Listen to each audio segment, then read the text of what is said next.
Bonjour à tous, nous sommes aujourd'hui, on a parlé hier, à une semaine d'un événement important, un événement majeur, qui est les 80 ans du sauvetage du Rabbi et de la Rabbinite de l'Europe sous le régime nazi.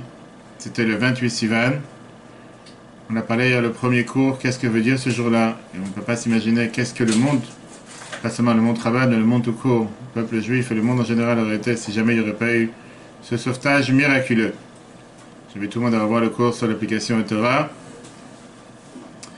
Et aujourd'hui, on va continuer. La semaine dernière, on s'est rappelé qu'on doit se rappeler, on doit vivre avec le fait que Dieu est là, que Dieu nous regarde, que Dieu nous surveille, que Dieu est présent à chaque instant. On avait parlé sur la dernière histoire, quand on compte les diamants, on ne se fatigue pas, que chacun de nous à l'intérieur, il a cette force, il a cette neshama, il a ce qu'on a vu, cette ahava mesuteret, il a cet amour caché, maintenant il faut la dévoiler. Aujourd'hui, on va parler des caméras cachées.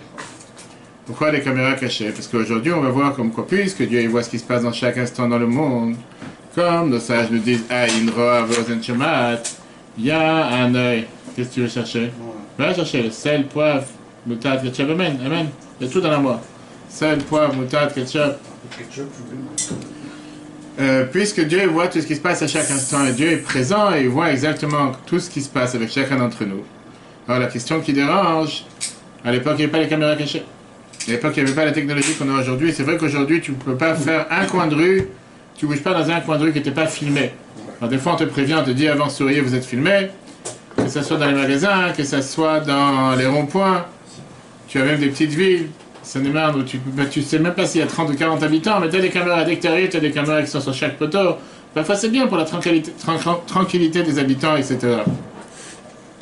Les Chachamim nous ont dit qu'il y a déjà des milliers d'années en arrière. On voit ça dans Pirkei Avot, Maxime de nos pères, Aïn Roa Ve'ozen Shomat. Dieu a ce qu'on appelle un œil qui voit et une oreille qui entend. Dieu, il te surveille, il te suit à chaque instant.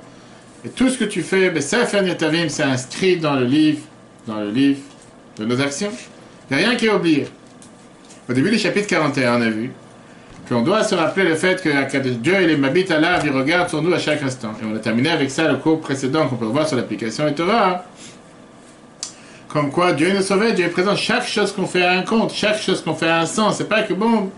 C'est comme on dit que le corps il a une mémoire. Il n'y a pas quelque chose qu'il peut oublier. Tout ce que tu fais, il s'en rappelle. Ce qu'on va voir aujourd'hui, on va approfondir qu'est-ce que ça veut dire que Dieu te voit à chaque instant.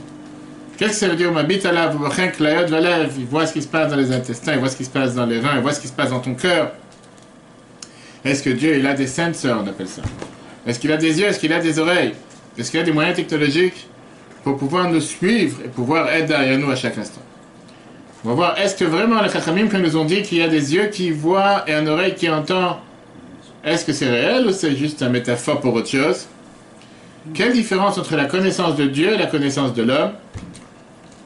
Qu'est-ce qui se passe quand on ne comprend pas comment Dieu fonctionne?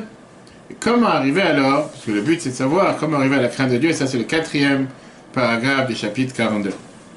Viens la Mishnah dans Pirkei Avot qu'on a lu Shabbat dernier, on a l'habitude de lire Pirkei Avot jusqu'à Rosh Hashanah. Maxime de nos pères, chapitre 2, Mishnah 1. Istakel bishloshat dvarim ve'en ataba l'idée avera. Regarde 3 choses et tu feras jamais une erreur, tu feras jamais une faute. Dam alemay lamimach. Tu dois toujours savoir ce qu'il y a au-dessus de toi. Aïn roa, un œil qui voit. Ozen shomat, une oreille qui entend. V'chol ma'asecha b'sefer mirtavim. Voilà la Mishnah. Et toutes tes actions sont écrites, sont inscrites dans le livre. Qui veut dire quoi? Quand tu sais que Dieu te regarde à chaque instant, ça t'aide automatiquement à ne pas faire des erreurs. Ça fait en sorte que tu ne vas pas te tromper parce que tu sais que Dieu est présent. Et si Dieu il est présent, automatiquement tu ne vas pas faire des erreurs. Ok. Le problème est que ça contredit exactement ce qui est écrit dans Rambam, Maïmonide, les premières lois de Rambam qu'on recommence, si Dieu veut, dans 2 semaines. Le jour de l'Eloula du Rabbi cette année, c'est le jour où on finit pour la 40e fois l'étude annuelle de Rambam. Et on voit dans les premières halachot de Rambam Maïmonide, l'étude annuelle, que Dieu il a ein gouf, ve'en lod mutagouf, tous ceux qui font la chanson Yigdal, Yigdal Elokim Chavish Tabach. On a des grands chanteurs, on va chanter après si vous voulez ensemble. Qu'est-ce qu'on dit là-bas? Dieu il n'a pas de corps, il n'a pas de forme de corps, il n'a pas de bouche, il n'a pas de yeux, il n'a pas d'oreilles. Si Dieu il n'a pas des yeux, il n'a pas d'oreilles, comment il nous voit? Qu'est-ce que ça veut dire qu'il nous voit? Comment tu es en train de dire dans la Mishnah que Dieu il a ayin roa ve'ozen shomat? Il a un œil qui voit et une oreille qui entend. La question elle est beaucoup plus large que ça. Parce que les Chachamim nous disent, dans toute la Torah, on en a parlé plusieurs fois, que Dieu il est en colère. Charanaf, dit dans les schémas tous les jours, 3 fois par jour, Vecharaf, il va se mettre en colère. On dit pourquoi avec le nez. On dit en général, quand quelqu'un se met en colère, il y a comme de la fumée qui sort de son nez. On parle sur Dieu. Dans la Torah, on dit le doigt de Dieu, la main de Dieu. Adam Ragla, Berou Arpiv, avec le vent de sa bouche. Dieu n'a pas de corps, de quoi tu parles? La réponse qu'elle est que la Torah elle te donne des ressemblances humaines à Dieu pour qu'on puisse nous comprendre, pas parce qu'on est en train de limiter Dieu dans un corps. Quand on dit que Dieu il n'a pas de corps, ça veut dire qu'il n'a pas les manques, il n'a pas les défaillances qu'un corps pourrait avoir. Mais bien sûr qu'il a les qualités qu'un corps peut avoir. On va expliquer ce que ça veut dire ça aujourd'hui. En 2 mots. Qu'est-ce qu'est la qualité d'un œil? Quelle est la force de la vision?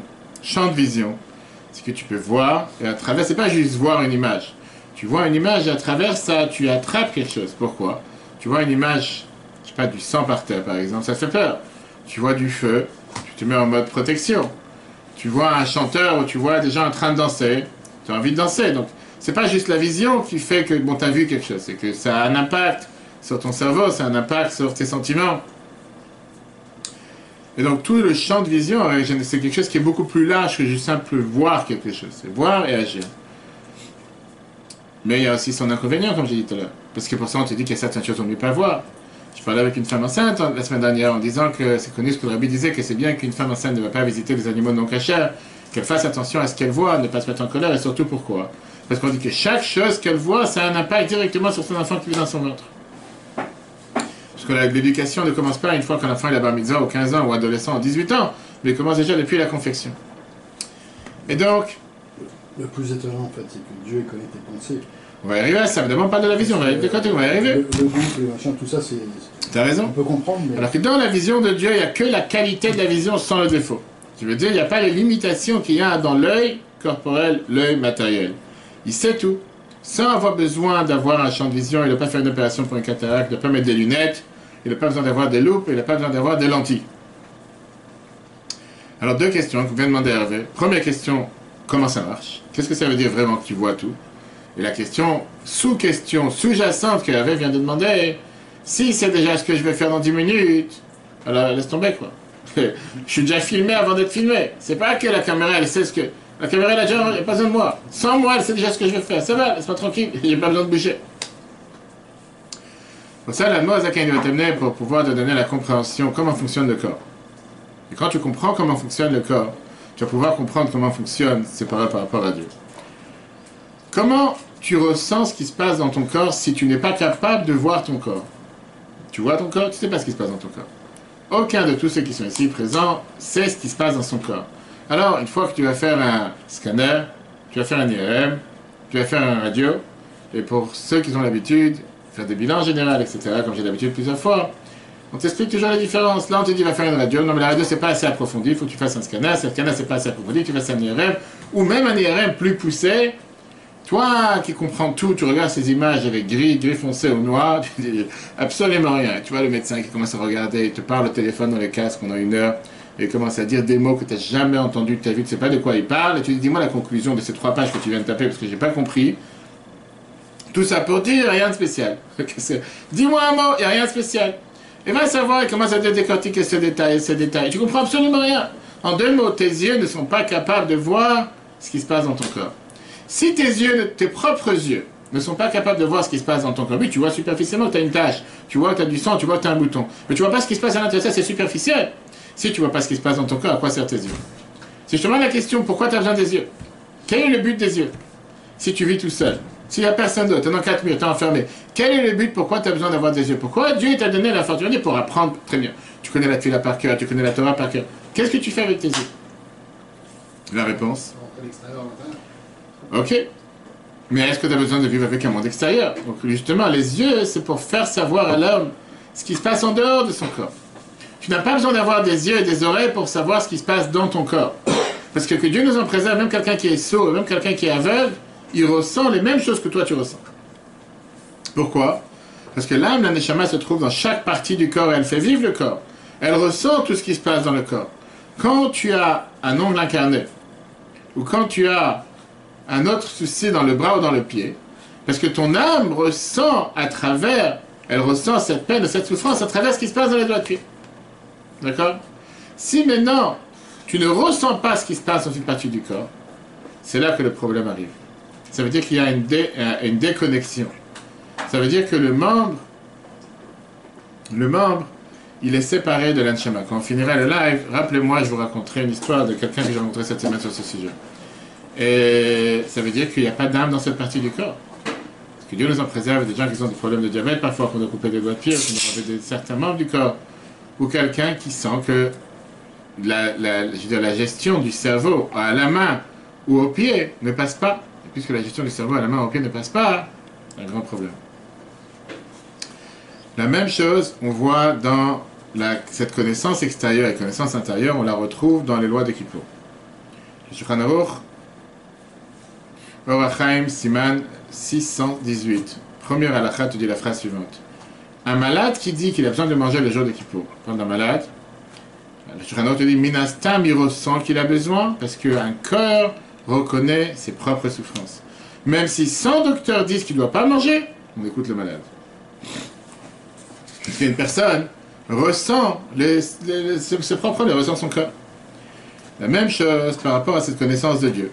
Qui veut dire, si Dieu et le monde auraient été deux choses totalement séparées, il aurait besoin d'avoir des caméras cachées ou des alarmes ou des sensors qui vont faire en sorte que dès que tu touches une barrière, tu commences à sentir l'électricité comme les vaches et comme les chevaux, parce que tu as dépassé la barrière pour savoir ce qui se passe dans le monde, de la même manière que les yeux qu'on a sont faits pour voir ce qui se passe à l'extérieur.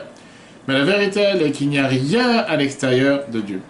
Le monde est vivant, et il est vivant, et il se maintient à chaque instant, parce que Dieu, il fait en sorte que ce monde se maintient. Qu'est-ce que ça veut dire, Malek, à la reste à chaque instant, Dieu, il est présent. Comme l'homme, il sait exactement ce qui se passe dans son corps, sans avoir besoin des yeux pour savoir ce qui se passe dans son corps, Dieu sait ce qui se passe dans le monde, sans avoir besoin des caméras cachées pour savoir ce qui se passe dans le monde, parce que ça fait partie de lui. Dieu, il est partout. Mais c'est pas réellement ce qui se passe. Du coup, ici, il n'entend pas. C'est ce que je t'ai dit. Si que Dieu nous en préserve, si on te met un bandage sur les yeux, on te bouche les oreilles, tu ressens pas la peine que tu as dans ton nom de la carnet. Ressentir le général. Donc tu sais ce qui se passe. Quelque chose là ou là. Très bien, mais sûr que nous, on peut pas se comparer. On est limité. Tu vois bien que des fois tu as un souci dans la main, tu sais pas ce qui se passe. Alors le docteur te fait faire un scanner à l'IRM, et là tu découvres que tu as une veine qui est cassée ou quoi que ce soit. Sans ça, tu ne te serais pas rendu compte. Très bien. Parce que nous on est limité, Dieu il n'est pas limité. Dieu n'est pas limité. On n'est pas encore arrivé à ça. On n'est pas encore arrivé à ça. Pour l'instant on parle de qu'est-ce que ça veut dire que Dieu il voit ce qui se passe sur terre. D'accord. Il voit de manière. Il n'a pas besoin de voir. Il n'a pas besoin de voir, mais il ressent à chaque chose qu'est-ce qui se passe, parce que ça fait partie de lui. C'est lui-même. D'accord? Maintenant, on n'a pas fini. Attends une seconde. Attends. On est en train de développer la caméra cachée. Attends une seconde. Après, je te dirai c'est quoi la marque. Non. Si Dieu, il sait ce qui se passe, d'accord? Comment il sait qu'est-ce que nous, on pense et qu'est-ce qu'on fait au moment précis? Est-ce que vraiment, il sait qu'on est en train d'apprendre maintenant un cours de Tania à 1h moins 10 en plein après-midi alors qu'il fait 30 degrés, on aurait pu être à la plage ou sur la pelouse en face en train de bronzer comme tous les adolescents tous les jours? On est quoi à l'extérieur? La réponse elle est que puisque toute notre existence vient de Dieu, et puisque la force divine remplit notre corps et notre âme, automatiquement il ressent qu'est-ce que nous pensons et qu'est-ce que nous faisons. Pas besoin d'avoir quelque chose en plus.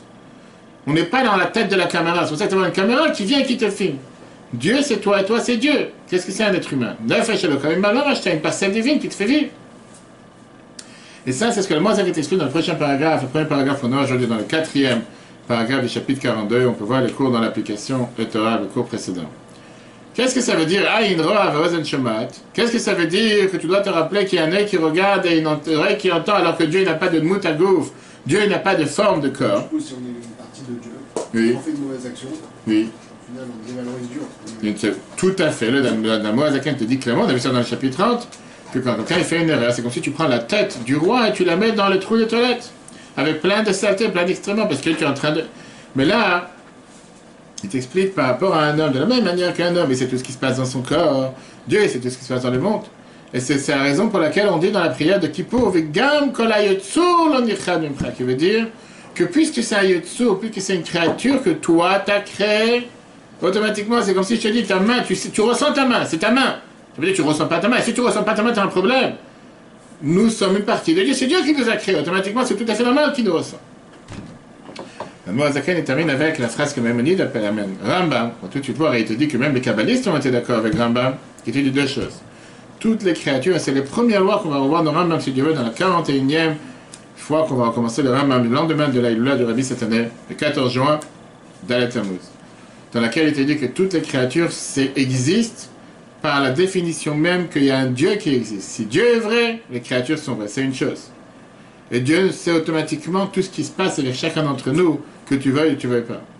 Alors, comment savoir et comment être sûr que Dieu il m'entend et il voit ce que je fais, il est au courant de ce que je fais? On voit ça en deuxième point. Mais d'abord, premier paragraphe. Donc, le comme le sage nous disent, Istakel, bishlachat varim. Istakel, c'est pas seulement l'irot. Qu'est-ce que ça veut dire le mot istakel? Regarde avec des yeux d'intelligence, regarde avec intelligence, trois choses. Et comme ça, tu ne fais pas des erreurs. Aïn, Roa, Voz, Shamat, qu'on a vu dans le chapitre de Maxime de nos pères qu'on a lu ce Shabbat. Fais gaffe, il te demande la question qu'on a demandé qui a l'autre motagouf, malgré qu'on sait que Dieu il n'a pas de forme, il n'a pas de forme de corps. Comment tu peux dire qu'il a un œil qui voit? Regarde là-bas, au contraire. Akol, Galou, Veadou, Alefanav, il n'a pas besoin d'avoir ses yeux ou une forme de corps. Tout est dévoilé, il est au courant de tout. Beyeter c'est encore à plus forte raison, le haine quête sans limite. Mireyat Aïn, de la vue de l'œil, ou Shmiat Aozen, de l'entendre de l'oreille, Ader Machal, par l'exemple de l'humain. Rak, seulement. Ou Ader Machal, que moi, de la même manière, par exemple, pour un humain. Ayodé, Aomargish Batsmo, qui connaît, qui ressent lui-même, en soi-même. Kol Machena, Savenif Al, tout ce qui se passe et tout ce qui se fait. Be'echad Mikol Ramach Evarad, dans un des 248 membres qu'il a, par exemple. Que mon corps il ressent quand il a froid. Quand il a chaud, va fil ou même la chaleur chez Betsipor Neraglab dans ses ongles de ses doigts de pied, il les ressent aussi. Ader Machal, par exemple, Imnir Vabeo, s'il s'est brûlé avec le feu, si tu as mis le doigt sur de l'eau qui est bouillante, ou tu as mis le doigt dans un feu, tu te brûles tout de suite.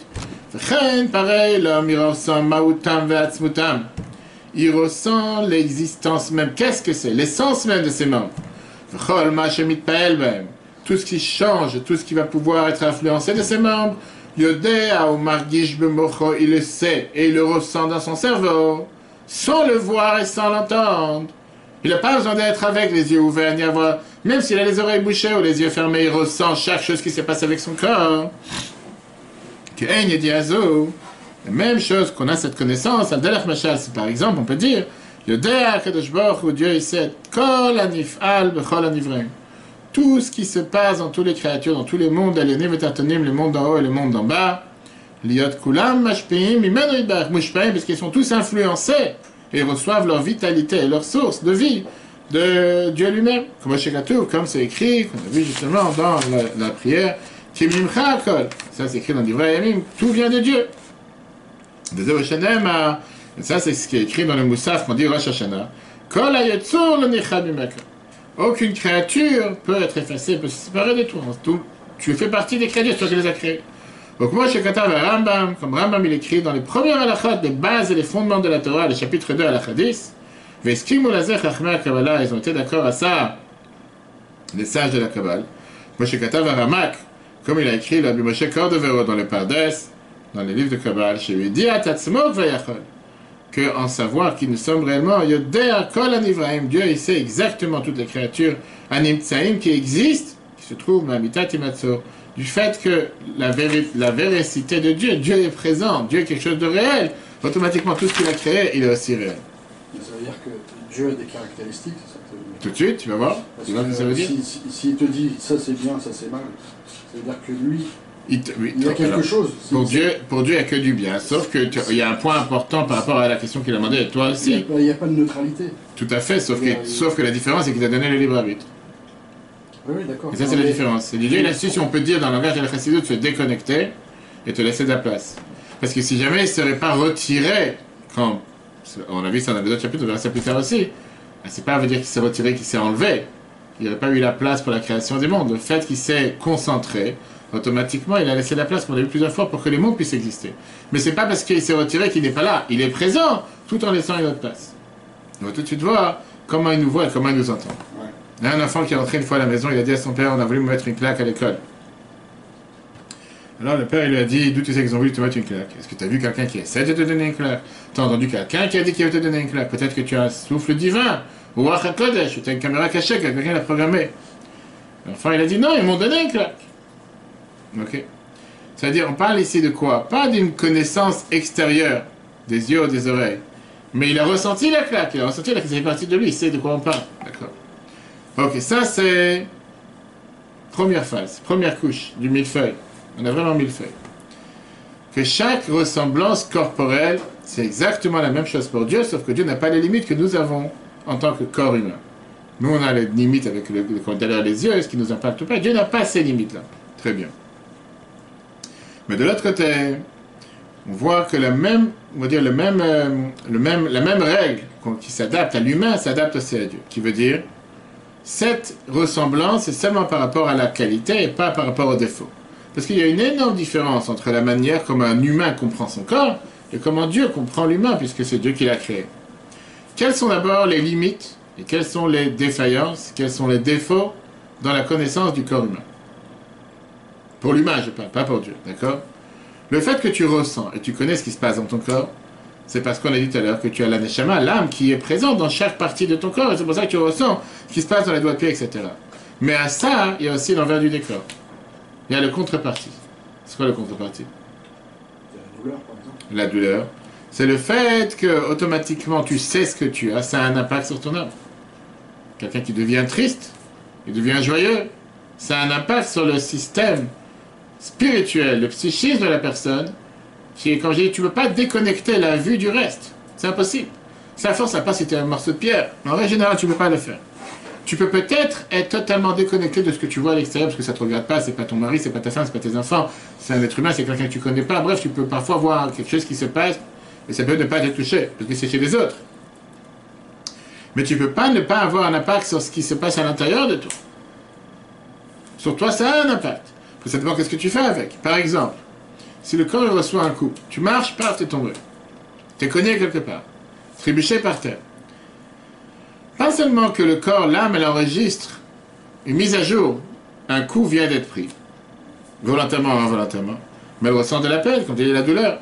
Et ça fait en sorte que tu ne peux pas te concentrer dans ce que tu es en train de faire. Parce que maintenant, tu te concentres sur le coup que tu viens de recevoir. Peu importe si c'est un coup simple, un coup plus dur. Si le corps il reçoit des conditions parfaites ou un plaisir, automatiquement il est plus en phase de pouvoir se concentrer, pouvoir réagir, pouvoir réfléchir. C'est la raison pour laquelle le Maggid de Mezrich, l'élève du Baal Shem Tov, avait dit la fameuse phrase qu'un petit trou dans le corps, c'est un grand trou dans l'âme. Qui veut dire, si tu ne donnes pas au corps ce qu'il a besoin, après la Torah je parle, manger, dormir, boire, pour pouvoir faire avec ton corps et l'âme le service de Dieu qui est apprendre, servir Dieu et servir Dieu avec tranquillité, sans dérangement, tu ne pourras pas faire ce que Dieu attend de toi.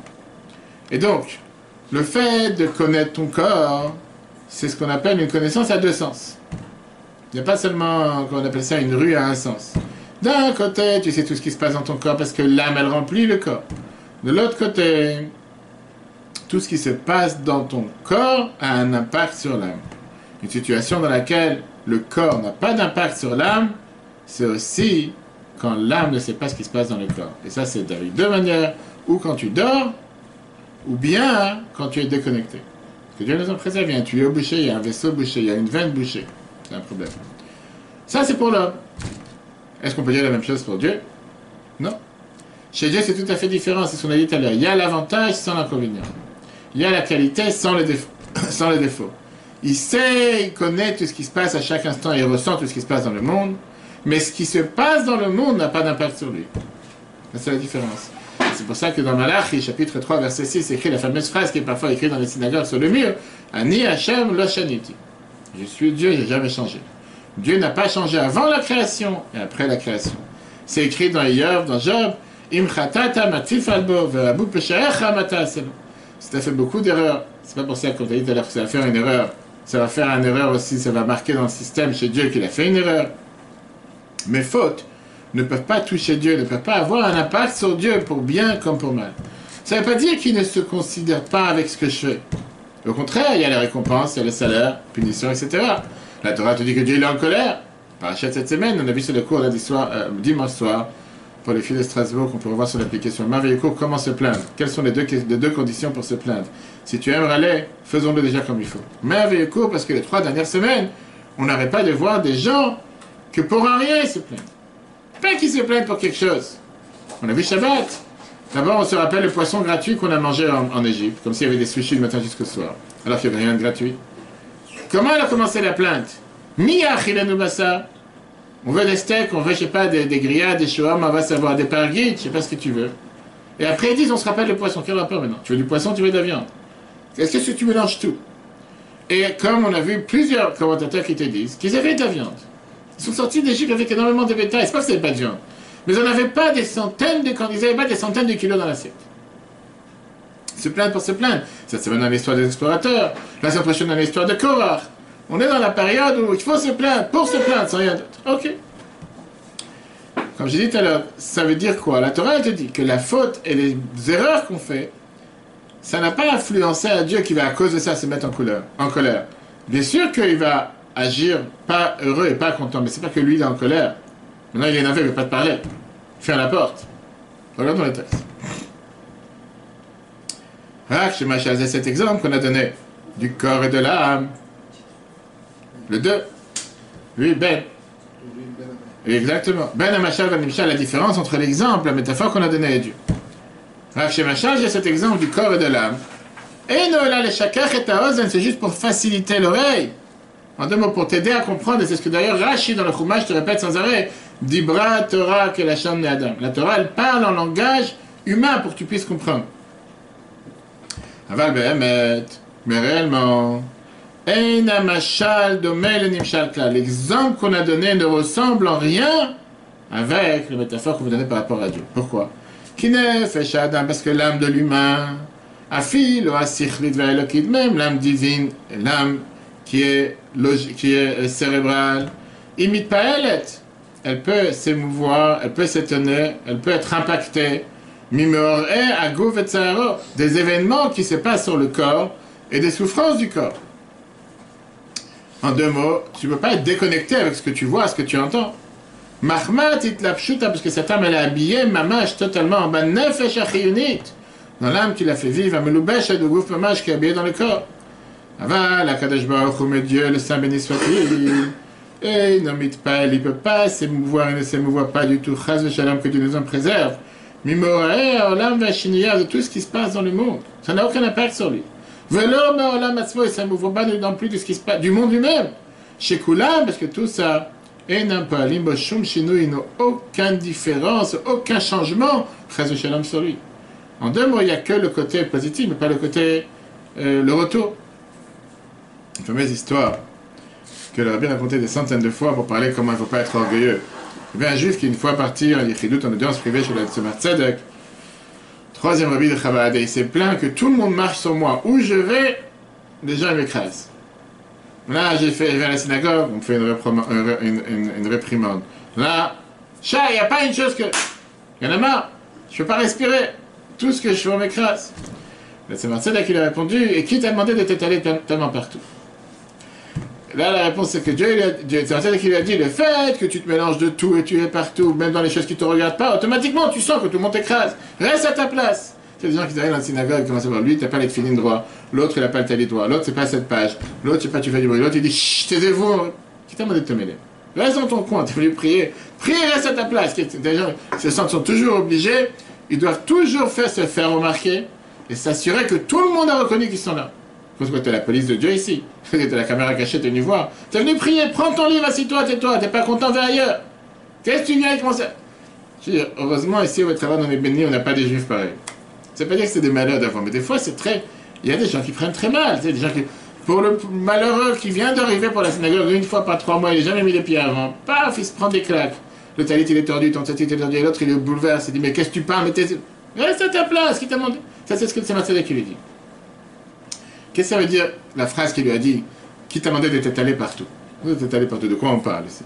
On parle de quelqu'un qui se soucie pour le chazan, pour l'étude de la Torah, préparer à manger. Chaque chose, il a un mot à dire. Parce que déjà, tous les couples, quand j'ai un couple que je préparais au mariage dimanche, une des conseils pour avoir la paix dans les couples, c'est de savoir être sourd, muet et aveugle. Parfois, chacune séparément. L'idéal, c'est les trois à la fois. Pas sur tout, tu dois dire ton mot. Pas à chaque chose, tu dois dire une remarque. Allez, des choses ne sont pas ce que tu as envie, c'est pas ce que tu espérais. Alors, C'est deux personnes différentes sous le même toit. Qu'est-ce que tu veux que la personne soit un robot, fasse exactement ce que tu veux, ce que tu veux, il ne fera pas ce que tu veux. Et qu'est-ce qu'il y a? Pour ça, il faut s'énerver. Mais comme j'ai dit tout à l'heure, le Tzemach Tzedek, c'est quoi cette histoire? Le Tzemach Tzedek, il a fait comprendre que c'est les deux sens. C'est ce que je dis aux enfants aussi. Si tu te mêles à ses affaires, pourquoi tu veux qu'il ne se mêle pas tes affaires? Si tu l'embêtes, il va t'embêter. Le Tzemach Tzedek lui dit, écoute, si tu veux absolument te mélanger dans tout, sois prêt à recevoir les balles. Tu ne veux pas juste participer, comme on dit, à toutes les parties, à tous les jeux, et rester... Tu te mélanges dans tout, tu reçois tout. Si tu te mélanges sur le Chazan, sur celui qui lit la Torah, sur celui qui répare le Kiddush, va savoir, sur la propreté, sur les potes, qu'est-ce que tu veux que les gens restent à t'écouter, à te dire merci monsieur, heureusement que vous êtes là parce qu'on attendait que quelqu'un lui dise quelque chose? Mais a priori, tout ce qu'on vient de voir, c'est une contradiction. Pourquoi? Parce que si on peut dire un paradoxe, c'est une chose et son contraire.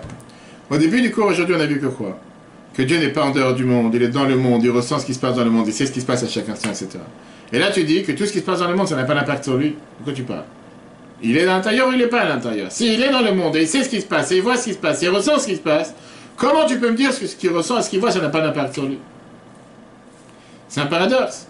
Si on aurait dit que Dieu il est en dehors du monde et ne ressent pas ce qui se passe dans le monde, je pourrais comprendre qu'il comprend tout ce qui se passe dans le monde, mais ça n'a pas d'impact sur lui.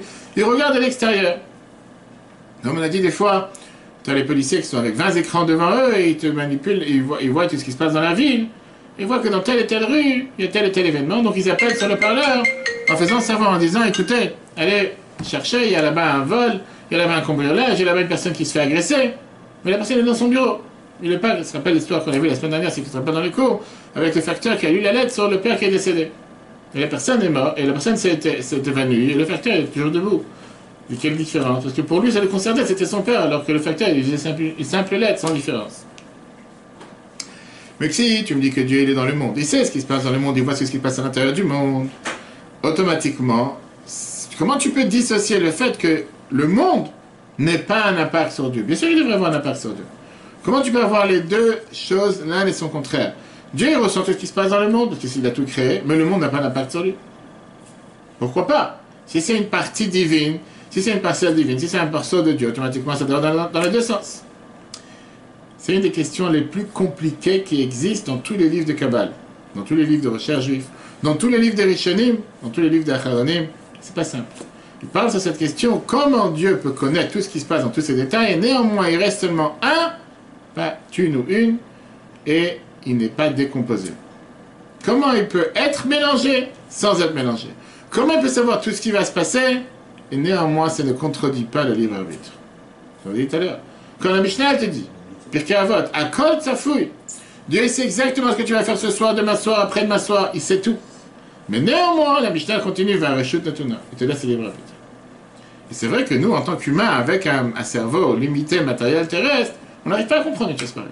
C'est que tu ne veux pas te mélanger sans te mélanger. Tu peux mettre la main dans la salade et ne pas être salé. Tu as mis la main dans la salade pour mélanger le plat, automatiquement, tu as de la salade sur la main. Tu ne peux pas faire. Ça ne marche pas un sens sans le deuxième. Rambam, par exemple, Maïmonide, pareil dans les halachot de Tchouva, chapitre 5, il écrit clairement cette phrase. Dash et Tchouva Tchailazou, comment répondre à cette question qu'on vient de demander? Arucham Eretz Mida, elle est plus longue que la terre, Urechava Miniyam, plus large que la mer, Vekama et Karim, des bases énormes, géantes, Vararim Ramim, des montagnes entières qui dépendent de cette question. C'est une des questions de la philosophie juive, pensée juive, qu'il n'a pas de réponse. Et comme la réponse elle est tellement longue, il n'écrit pas de réponse. Il te termine en disant la phrase suivante. Que Shem, Shem, Kor, Adam, de la même manière qu'un humain n'a pas la possibilité, de comprendre et de trouver la véracité, comment Dieu existe. Shenem, comme Dieu l'a dit à Moshe Klem dans le Chumash, Kilo, Yirani, Adam, Vachai, l'humain ne peut pas me voir et continuer à vivre. Ein, Kor, Adam, un homme ne peut pas, n'a pas la force. La assez de comprendre comment fonctionne le bon Dieu. Tu n'as pas de réponse à ça, que tu vas avoir de réponse à tout. J'ai pas de réponse à ça. Tu n'es pas content, cherche une autre planète. Pas tout est censé comprendre. Ça marche pas, c'est tout. Dans la Kabbale, on t'explique ça de manière différente. Ça c'est Rambam, la halakha. La Kabbale, on t'explique ça de manière différente. On te dit qu'il y a une différence entre les lumières et les récipients. Est-ce que les actions ont un impact sur les récipients ou aussi sur les lumières? Tu veux dire, quand tu mets du soleil qui va venir éclairer une chambre, la chambre est noire, le fait que le soleil passe à travers la fenêtre, la chambre devient lumineuse. Si je mets un rideau sur la fenêtre, le soleil est là ou il n'est pas là? Le soleil est là. Est-ce que le fait que j'ai mis le rideau, ça veut dire que le soleil n'existe pas? Non. Est-ce que j'ai changé la force du soleil? Non plus. Est-ce que j'ai empêché le soleil de rentrer? Oui, mais le soleil n'a pas changé. Tu veux mettre un rideau vert, tu auras la couleur verte. Tu veux mettre un rideau jaune, tu auras la couleur jaune. Mais tu n'as rien changé en vérité. Le soleil n'a pas changé. C'est toi qui as changé, sans pour autant changer le soleil. Et donc c'est un débat dans la Kabbale. Est-ce que quand tu mets ce rideau, tu changes la force du soleil? Que le soleil, maintenant, il n'a pas le pouvoir d'agir? Ou bien non, le soleil a toujours son pouvoir. C'est seulement le récipient qui a changé. Mais la lumière en soi n'a pas changé. Okay. Ça, c'est la Kabbale. Vient la Chassidut. On descend de niveau en niveau là. Et la Chassidut explique qu'il y a une différence entre ce qu'on appelle Sovev Kolalmin et Memal Kolalmin. Qui veut dire, il y a une différence entre le monde, la partie des mondes dans lequel on te dit que les actions n'ont pas d'impact sur la connaissance et la connaissance n'a pas d'impact sur les actions. Qui veut dire, le fait de faire une certaine chose ne change pas l'idée même, l'idée reste toujours la même. Ça, c'est Sovev. Ça, c'est Sovev Kolalmin. C'est déconnecté, c'est ce qu'on appelle ces deux tours, c'est pas de l'intérieur. Et le fait de dire même mal Kolalmin qui remplit tous les mondes, que là, oui, l'action est impactée de la connaissance et l'action a un impact aussi sur la connaissance. Qui veut dire, clairement, tu fais quelque chose, tu auras tel résultat. Tu fais pas, tu n'auras pas de résultat. Tu fumes 2 paquets par jour, ne veux pas après dire je ne peux pas respirer. Qu'est-ce que je te dis? Tu as fumé, c'est un impact direct. Ou bien, tu pourras faire les choses à distance. Comme j'ai dit tout à l'heure, tu peux considérer comme si avoir le bénéfice que tu cherches à avoir en fumant, sans fumer. Ça n'aura pas forcément un impact. D'accord? Ça, c'est en 2 mots des choses qu'on parlait dessus des heures. On a vu Rambam, la Kabbale et la Chassidut. En général, le Tanya vient et t'explique chaque chose de manière très détaillée, ce qu'on voit depuis les derniers 40 chapitres. Puisque la Moazaken cherche à expliquer justement avec Chabad. Chabad, c'est Chochma Binadat, l'intelligence, l'intellect et la connaissance, les sujets les plus élevés, les plus déconnectés de la manière de les déshabiller afin que chacun de nous puisse les comprendre le plus simple possible. Mais là, c'est une des seules et uniques fois dans tout le livre de Tanya que la Moazaken sort de sa règle. C'est-à-dire, elle sort de sa règle. Il ne cherche pas à expliquer comment fonctionne la connaissance de Dieu sur terre. À la place de rentrer avec la logique, comment tu peux avoir ce paradoxe de 2 choses contradictoires, c'est ce qu'on vient de voir aujourd'hui au début du chapitre, qu'apparemment ça ne peut pas concorder ensemble. Ça ne marche pas dans un sens et pas dans l'autre. Ou ça marche dans les deux, ou ça ne marche pas. D'après notre logique, il te répond très simplement, il n'y a pas d'obligation de comprendre. Accepte avec une émouna pshuta, accepte avec une croyance simple. Ça, c'est Dieu. Oui, c'est pas toi, c'est pas moi, c'est Dieu. Tu veux être à sa place? Bechavot, vas-y. Tu veux pas être à sa place? C'est la fameuse histoire qu'on a racontée plusieurs fois avec le Rabbi Rachab, que plusieurs personnes ont été mises quand elles étaient jeunes, elles leur demandaient qu'est-ce que tu aurais fait si tu aurais été Dieu? Et là, il a dit, si j'aurais été Dieu, j'aurais fait que tous les malades guéris. L'autre, il a dit, j'aurais fait que tous les pauvres et tout ce qu'ils ont besoin. L'autre, il a dit, j'aurais fait que des Beth Chabad qui sont tellement actifs que le Beth Chabad, c'est des mains dans tous les moyens sans difficulté. Bref, chacun l'a dit. Ils ont demandé au Rabbi Rachab, qu'est-ce que tu aurais fait toi? Et j'aurais fait exactement ce qu'il a fait jusqu'à présent. Tu veux être à la place de Dieu? Vas-y, ne commence pas. Et ça, c'est, on peut dire, une des bases fondamentales de la Chassidut Chabad. Pourquoi? D'un côté, Chabad veut dire quoi? Chochma binadat. Qu'on met l'accent sur la compréhension des choses.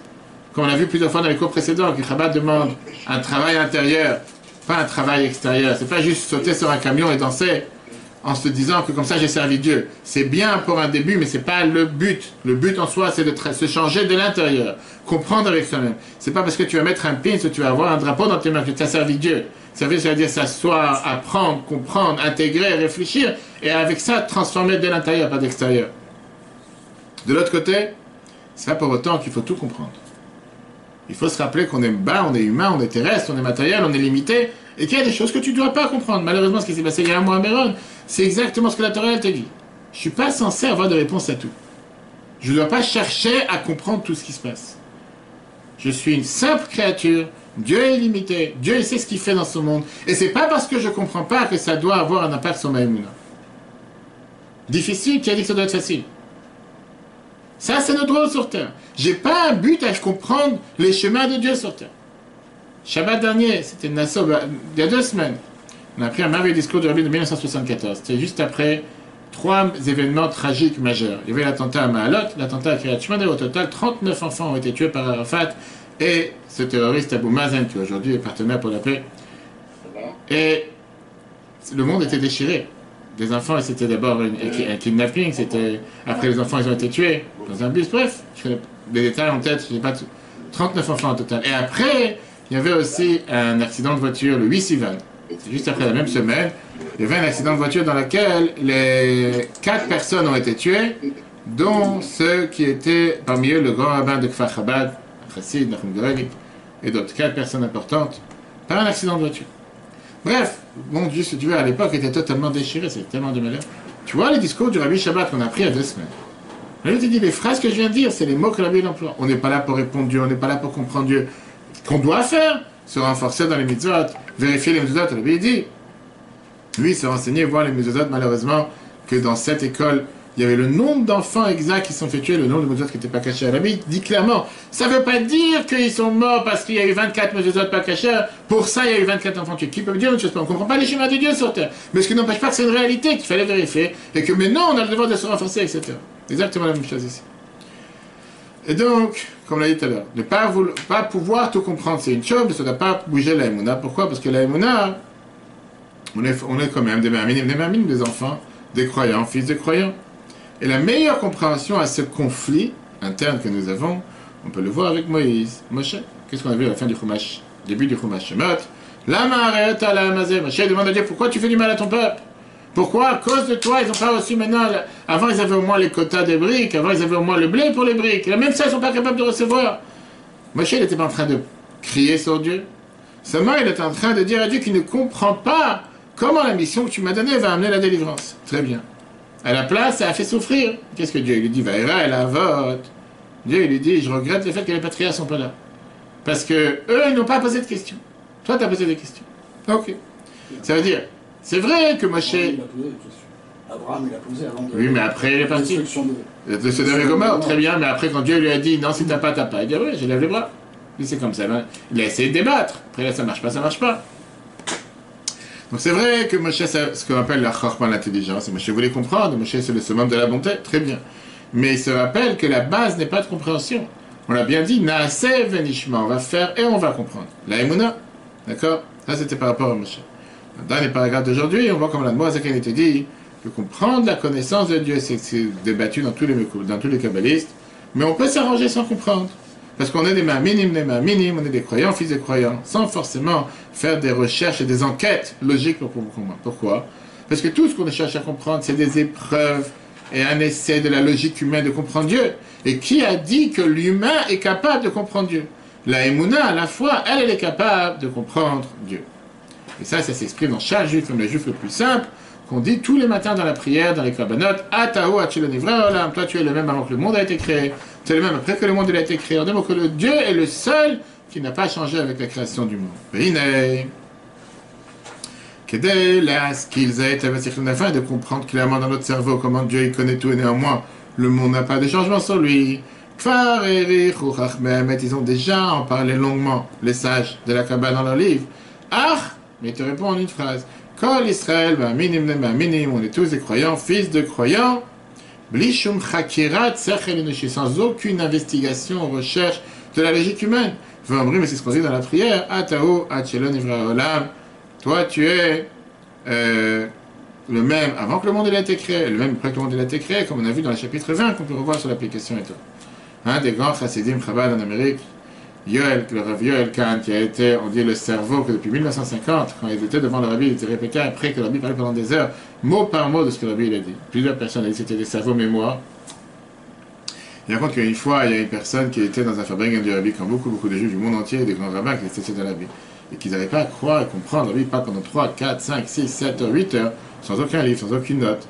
Je fais des conférences, des discours, j'ai toujours mes notes devant moi. Je dis à chaque fois, je peux pas, sans mes notes, c'est impossible. Même si, pas forcément, je vais regarder les faits, mais moi, je les ai devant moi, si j'ai oublié quelque chose, un point. Et qu'il parle de toute la Torah, de tous les sujets, ça va dans tous les sens. Il sort et dit, je sais, et voilà la phrase qu'il dit, j'arrive pas à comprendre ce qui se passe. D'un côté, là, il parle ici, dans les sujets de toute la Torah, comme si c'est sur la pomme de sa main, tout est par cœur, tout est clair. De l'autre côté, dès qu'il parle des sujets de la Emouna, dès qu'il parle des sujets de foi, c'est comme une vieille grand-mère. Donc il faut avoir confiance, il n'y a pas de questions, pourquoi tu n'as pas la réponse? Toi qui connais tellement de choses, tu n'es pas capable de répondre. Et qui a dit que je dois répondre? Ça, c'est la première partie du cours d'aujourd'hui. La semaine prochaine, on verra la suite, qui est revenir à ce qu'on a vu, si tu te rappelles, dans le chapitre 42 au départ. Est-ce que la crainte de Dieu, c'est quelque chose de si facile que ça? On a vu la question avec Moshe, que Moshe a dit la seule chose que Dieu demande de toi, c'est de craindre Dieu. Il dit, la morale demande, est-ce que la crainte de Dieu c'est quelque chose si facile? On a répondu oui, pour Moshe c'est facile. On a dit mais très bien, mais Moshe il n'a pas dit ça pour lui, il a dit ça pour nous. Qu'est-ce qu'on attend de nous? On verra comment c'est énormément facile, et avec ça on va comprendre qu'est-ce que ça veut dire, savoir que Dieu il sait tout ce qui se passe dans le monde, ça ne joue pas sans mes actes, ça ne change pas mes actes, mais néanmoins ça me donne de la force pour pouvoir agir et faire ce qu'il attend de nous. Le cours sera en replay sur l'application eTorah sur Google et Apple. Très bonne journée à tous, si Dieu veut, à la semaine prochaine.